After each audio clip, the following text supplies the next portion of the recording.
Hi friends, welcome to SANTRA TECHSPOT. இந்த வீடியோவில் கொடுத்துருக்கிற இந்த ப்ரோக்ராமோட அவுட்புட் என்ன வரும் அப்படிங்கிறத பற்றி பார்க்க போகிறோம். அதுக்கு முன்னாடி நீங்கள் இதோட அவுட்புட் என்ன கெஸ் பண்ணுறீங்க அப்படிங்கிறத கமெண்ட் செக்ஷனில் சொல்லிவிட்டு அதுக்கப்புறம் இந்த வீடியோ ப்ளே பண்ணி பாருங்கள். அப்படின்னா தான் உங்களுக்கு ஒரு நல்ல எக்ஸ்பீரியன்ஸாக இருக்கும். ஸோ இப்போ இந்த ப்ரோக்ராம் நான் சேவ் பண்ணிவிட்டேன். இப்போ இந்த ப்ரோக்ராம் நான் ரன் பண்ணுறேன்.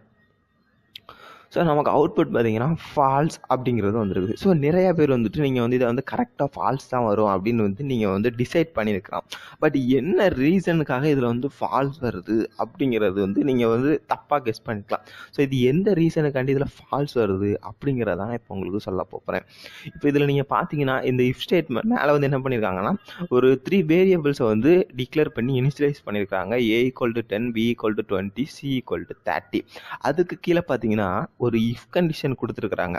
அந்த இஃப் கண்டிஷனில் என்ன பண்ணியிருக்காங்கன்னா if C greater than B அப்புறம் greater than A அப்படின்னு கொடுத்துருக்காங்க. ஸோ நீங்கள் இந்த கண்டிஷனை பார்த்ததும் சில பேர் வந்துட்டு இதில் இந்த இடத்துல கண்டிஷன் தப்பாக இருக்குது, 3 வேரியபிளை வச்சு 2 கண்டிஷன் செக் பண்ணியிருக்கிறாங்க, இது எப்படி கரெக்டாகும், அதனால் இது வந்து ஃபால்ஸ் ஆகுது அப்படின்னு நீங்கள் வந்து கெஸ் பண்ணியிருக்கலாம். சில பேர் கரெக்டான ரீசன் வச்சு கூட நீங்கள் வந்து ஃபால்ஸ் வரும் அப்படின்னு வந்து நீங்கள் வந்து கெஸ் பண்ணியிருக்கலாம். பட் இந்த இடத்துல ஆக்சுவலாக என்ன நடந்திருக்குது அப்படின்னு பார்த்தீங்கன்னா, ஸோ ரெண்டுமே வந்துட்டு கிரேட்டர் தேன் ஆப்ரேட்டராக இருக்கிறதுனால இதில் வந்து அசோசியேட்டிவ் வந்து அப்ளை ஆகுது. அந்த ஆப்ரேட்டர் பிரசிடென்ஸ் அப்படின்னு கூட நம்ம வந்து சொல்லலாம். ஸோ கிரேட்டர் தென் ஆப்ரேட்டரோட அசோசியேட்டிவ் வந்து ஒரே ஆப்ரேட்டராக இருந்ததுன்னா அது வந்து எப்படி எக்ஸிக்யூட் ஆகணும் அப்படின்னு பார்த்தீங்கன்னா லெஃப்ட் டு ரைட் தான் எக்ஸிக்யூட் ஆகணும். அதுதான் அதோட ரூல். ஸோ ஃபஸ்ட்டு என்ன ஆகுது அப்படின்னு பார்த்தீங்கன்னா C is greater than B அப்படின்னு செக் பண்ணி பார்க்குது.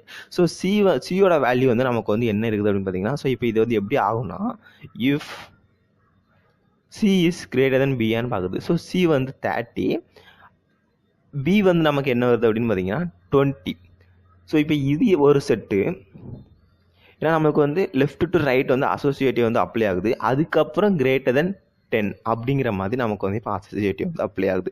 ஸோ இப்படி அப்ளை ஆகணுனால ஸோ அடுத்த இது நம்மளுக்கு எப்படி மாறிடும் அப்படின்னு பார்த்தீங்கன்னா இந்த 13 greater than 20 அப்படிங்கிற கண்டிஷனை நீங்கள் செக் பண்ணிங்கன்னா அது வந்து கண்டிஷன் ட்ரூ. ஸோ அது எதை ரிட்டர்ன் பண்ணுது அப்படின்னு பார்த்தீங்கன்னா 1 அப்படிங்கிற ஒரு வேல்யூவை ரிட்டர்ன் பண்ணுது. ஸோ இப்போ அடுத்து என்ன பார்க்குதுன்னா 1 is greater than 10 செக் பண்ணி பார்க்குது. ஸோ இப்போ இந்த கண்டிஷன் கரெக்டாக இல்லை, ஏன்னா 1 வந்து 10 விட சின்னது. அதனால் நமக்கு என்ன ஆகுதுன்னு பார்த்தீங்கன்னா இந்த கண்டிஷன் வந்து ஃபால்ஸ் அப்படிங்கிறது வருது. இப்போ இதே இது நீங்கள் வந்து இந்த இடத்துல கண்டிஷன் வந்து ஏன்னு செக் பண்ணதுக்கு பதிலாக இதில் அப்படின்னு போடுறேன். ஸோ 0 அப்படின்னு போட்டேன்னா எனக்கு வந்து ட்ரூ அப்படின்னு பிரிண்ட் ஆகுது. ஏன்னா இந்த இடத்துல நமக்கு வந்து 1 அப்படிங்கிறது இருக்குது. ஸோ இந்த இடத்துல 1ன்னு இருக்கிறதுனால இந்த இடத்துல இப்போ 0 இருக்குது. ஸோ நம்மளுக்கு வந்து கண்டிஷன் வந்து சாட்டிஸ்ஃபை ஆகுது. ஸோ இப்படி ஒரே இடத்துல நிறைய ஆப்ரேட்டர்ஸ் யூஸ் பண்ணியிருக்கிறாங்க அப்படின்னா நம்மளுக்கு வந்து அதோட ப்ரெசிடென்ஸு அது எப்படி எக்ஸிக்யூட் ஆகணும் அப்படிங்கிற அந்த ரூல் அப்ளை ஆகும். அதுக்காக தான் இந்த வீடியோ பிடிச்சிருந்தா இந்த வீடியோக்கு ஒரு லைக் கொடுங்க. இந்த வீடியோ பற்றின கமெண்ட்ஸ் மறக்காமல் கமெண்ட் செக்ஷன் சொல்லுங்கள். நீங்கள் இது நம்ம சேனலை சப்ஸ்கிரைப் பண்ணலாம், இப்போவே சப்ஸ்கிரைப் பண்ணி பக்கத்தில் இருக்க பெல் ஐக்கனையும் கிளிக் பண்ணிடுங்க. தேங்க்யூ ஃபார் வாட்சிங்.